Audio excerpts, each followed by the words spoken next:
Hey Waffle Gang, I do hope you're well. My name is Mark and today we're checking out some more relationship stories, and if you do love a Reddit story, why not consider hitting that like, subscribe, maybe that notification bell too. Let's crack on with today's first story. Much love, guys. And our first story is coming from the Today I Messed Up subreddit from Sci-Fi Squirrel, who says, "Today I messed up. I thought a cute guy was ghosting me, only to find out I was actually ghosting him. I was at a party 2 weeks ago where I only knew 2 people. When in walks this guy who immediately gave me this really big smile, and I thought he was so gorgeous. We ended up talking in the same circle and he introduces himself. We start chatting and quickly find the circle around us has disappeared and it is just us. He is so smart, his smile is outrageously cute, and I love how he seems laser focused on me instead of one of the many attractive women that have now joined the party and are talking about their cool Raya dates." I just had a quick Google, it says it's an app. I don't know if it is an app, you have to correct me on that one. As the night wore on, I found myself talking to various different groups, but each time this guy would appear again, and we'd end up just talking to each other again. Someone who neither of us knew came up and said we made an attractive couple, and I realized somehow in the span of 2 hours we were already acting like a couple. It wasn't just being sexually attracted to him, I felt so comfortable around him and he was so attentive to my needs. I told him offhand I had allergies to the dog at the party. Hours later when I started sneezing, he immediately knew why and moved us outside. His smile was a thing that immediately caught my attention, but it was the thoughtfulness that made it. So at the end of the night, we catch an Uber home together and end up kissing. Before the Uber drops him off, I give him my number. Sunday comes, don't hear from him. Okay, I get it. We both got home at 4 AM and I too just wanted to sleep the day away. Monday comes, silence. Tuesday, even more silence. I know I've read how it is uncool to text a girl immediately because you want to seem super cool and wanted, but we're both in our mid-30s and I realize these mind games are bullshit. If you like someone, text them when you can. Life is too short to be with people half interested in you. Wednesday comes and I'm a mixture of angry and over it and insecure all at the same time.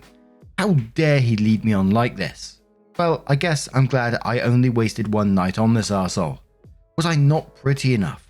All these thoughts raced through my head and coalesced into me typing his name and workplace into Google to see if I can find him. Turns out he was incredibly easy to find. I was planning on just looking at him because I missed his face, but I accidentally clicked the link that brought me to his LinkedIn page. Yikes. Now he'll know that I stalked him, which made me feel even worse. I probably looked crazy.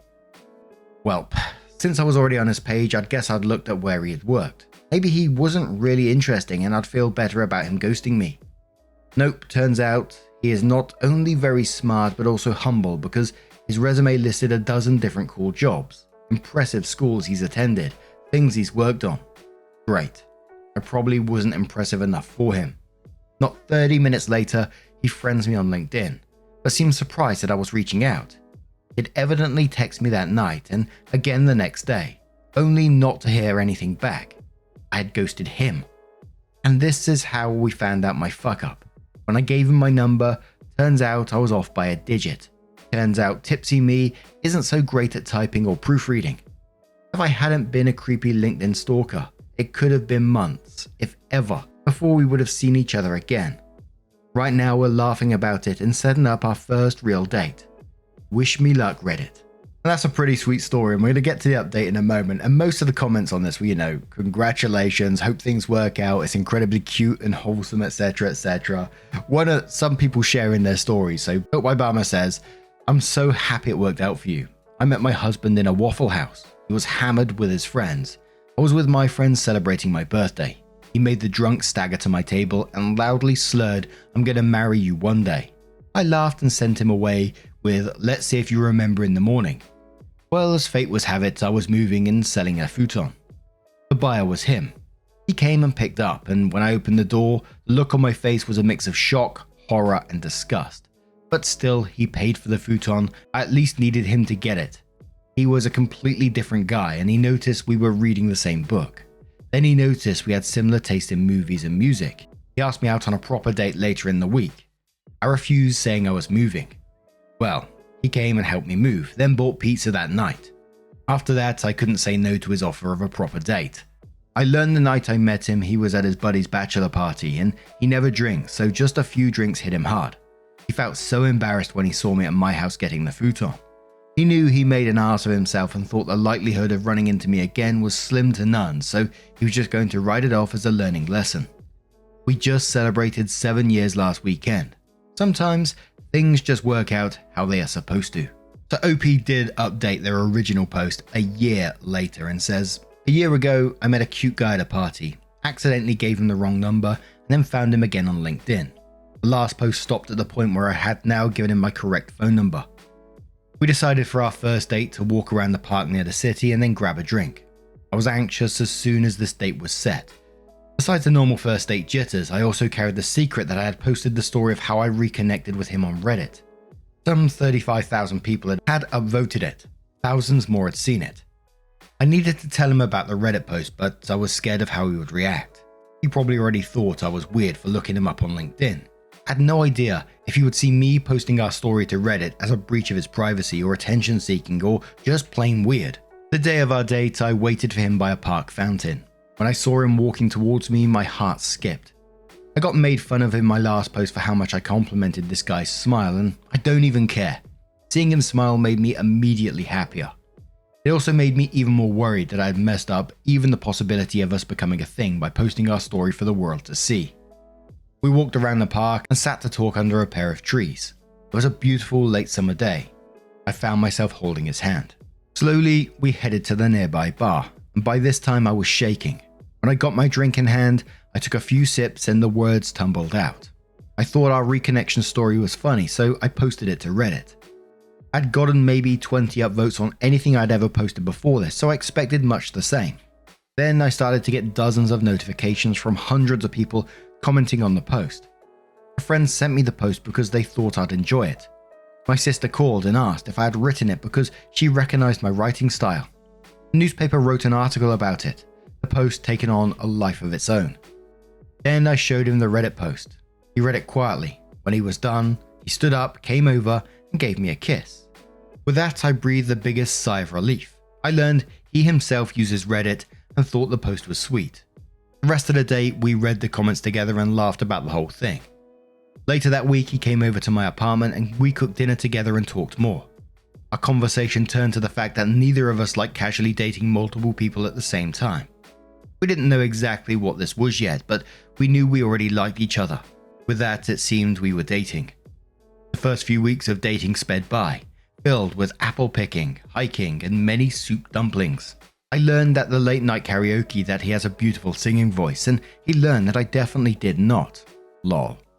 I told a friend later that we were dating and she asked, "Yes, but is he your boyfriend?"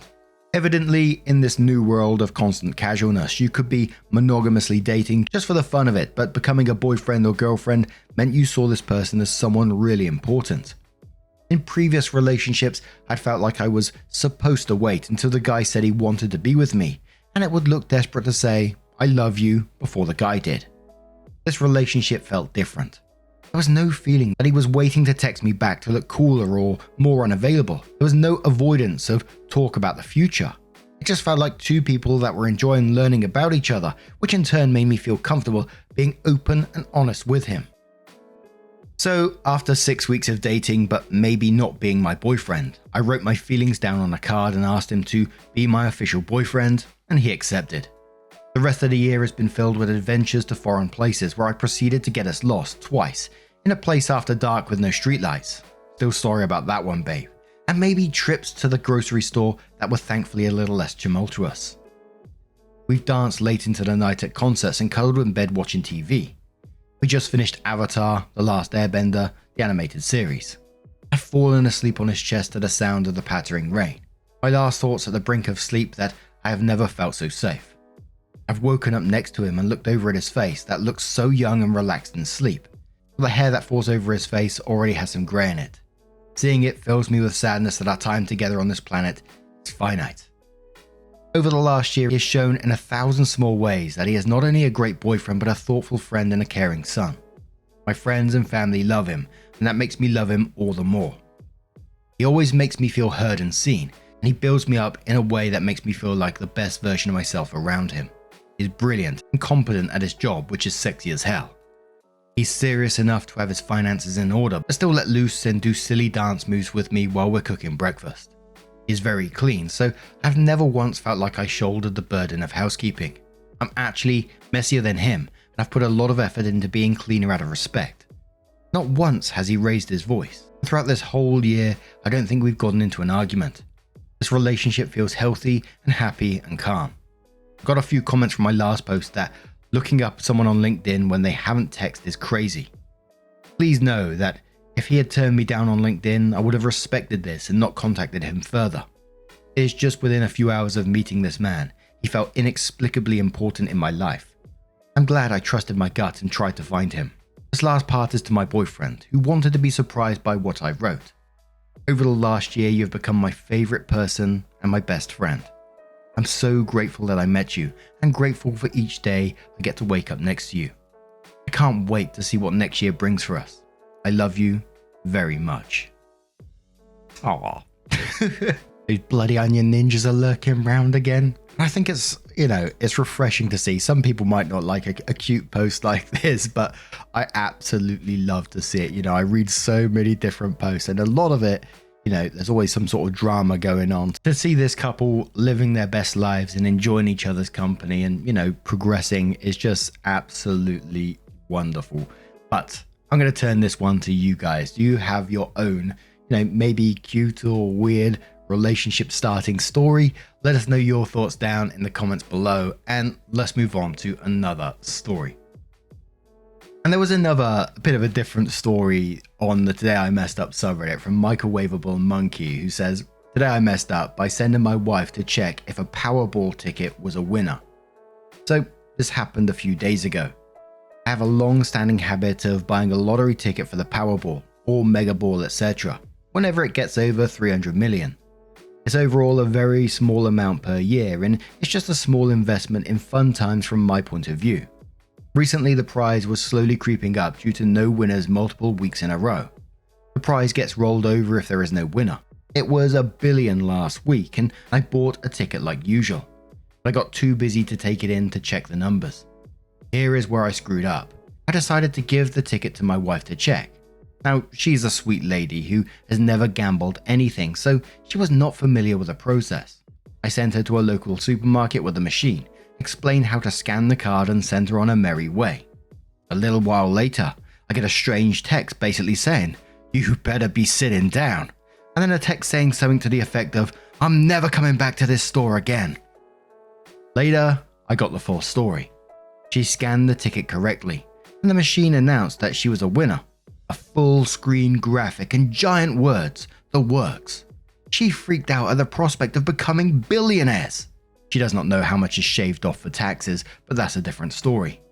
Attracting attention in the store after hyperventilating for a minute or two, she saw that the machine stated to proceed to a checkout counter.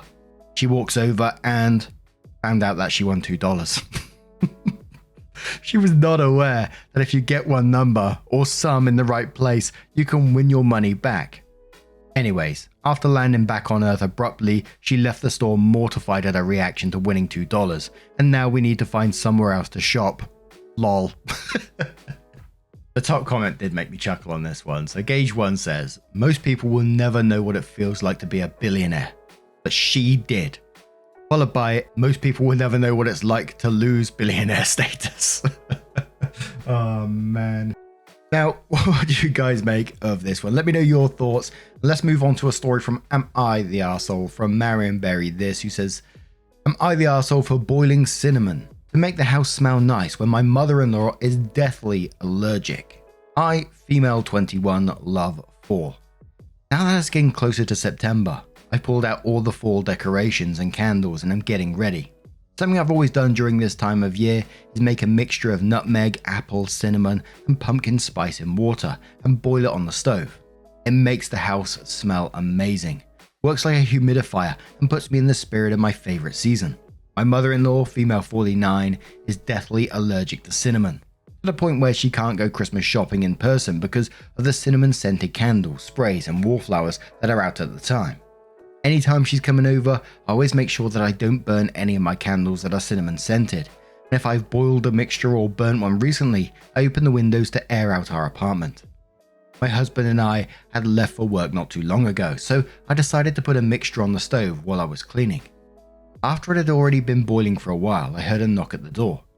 My mother-in-law had dropped by unannounced.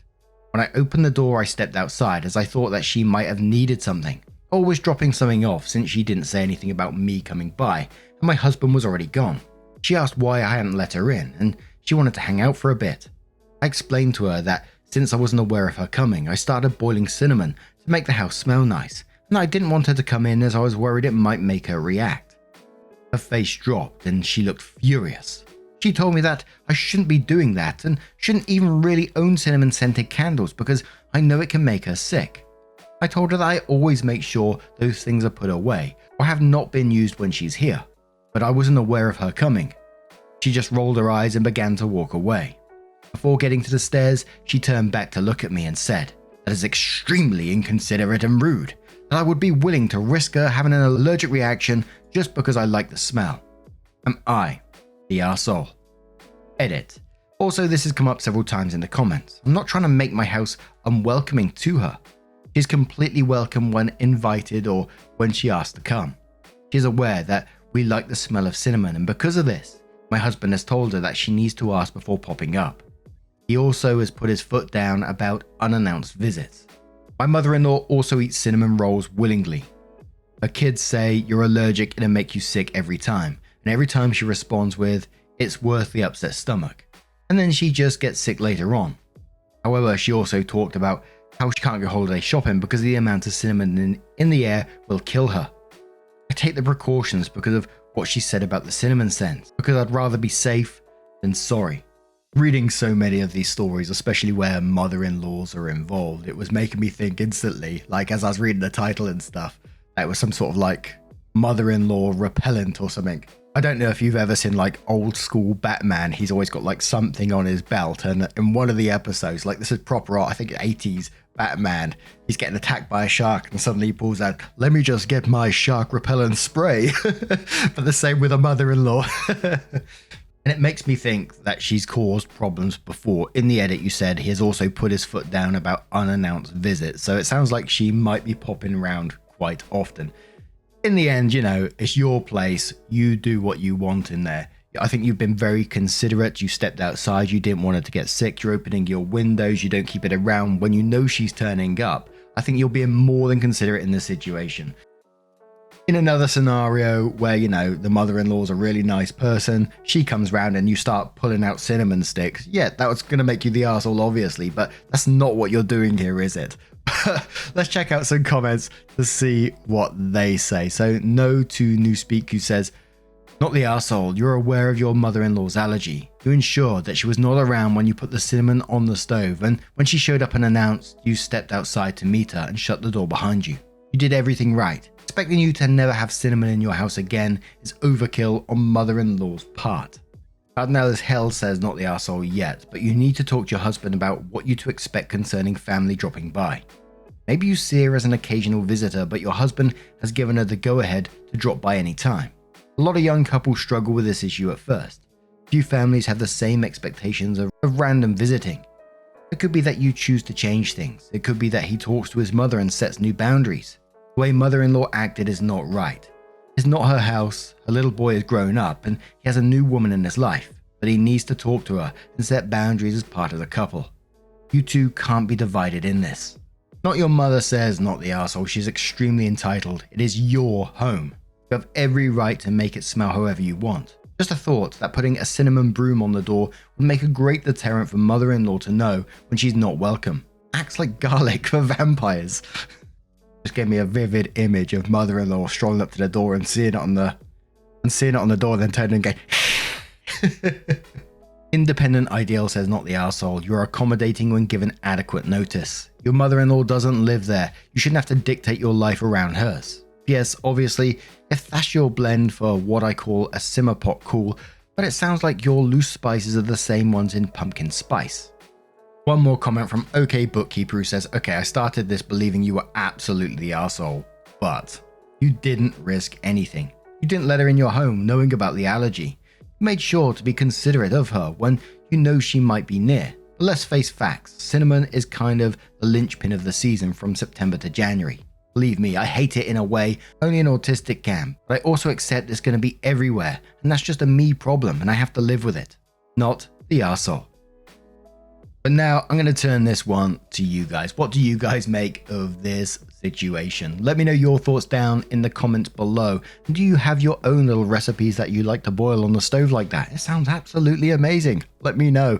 And just a huge thank you for joining me today, getting involved in the stories. Your love, your support, your time always means the absolute world to me. So thank you so much for being involved. Truly, you're absolutely amazing, and never forget that. And hopefully I'll see you in the next one. Take care and much love.